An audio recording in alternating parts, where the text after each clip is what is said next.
শ্রীরামপুরে বসন্ত উৎসবে শুভ সূচনা করলেন মন্ত্রী স্বপন দেবনাথ। পূর্ব বর্ধমানের শ্রীরামপুর বিডিও অফিস সংলগ্ন মণিমিলন পার্কে বসন্ত উৎসবে আনন্দঘন সূচনা করলেন মন্ত্রী স্বপন দেবনাথ।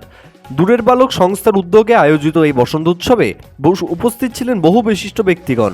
বসন্তের রঙে মেতে উঠলেও শ্রীরামপুর সঙ্গীত, নৃত্য এবং সাংস্কৃতিক পরিবেশনের মাধ্যমে উৎসবটি আরও প্রাণবন্ত হয়ে ওঠে। অনুষ্ঠানে স্থানীয় প্রশাসনের কর্মকর্তারা, সাংস্কৃতিক সংগঠনের সদস্য এবং বহু সাধারণ মানুষ উপস্থিত ছিলেন। পূর্ব বর্ধমানে শ্রীরামপুর থেকে অত্রি চক্রবর্তীর রিপোর্ট, আনন্দ বাংলা 24x7। দূরের বলাকা প্রতি বছরই অনুষ্ঠান করেন আমাদের এই বিডিও অফিস সংলগ্ন পার্কের মধ্যে।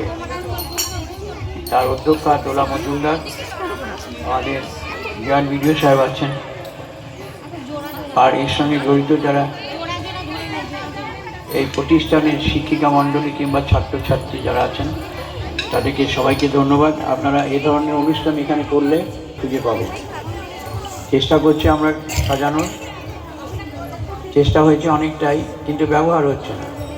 তাই যখনই এ ধরনের কেউ করতে চায় তাকে সুযোগ দেওয়া ভালো। তো এটা করে কী হবে? এত কিছু বানানো হলো, সাজানো হলো, তা যদি না আসে তাহলে করার তো কোনো মানে হয় না। সেই জন্যই আমি বলেছিলাম যে ঠিক আছে তোমরা করো। কালকে ভিডিওকে বললাম অবশ্যই করবে ওখানে।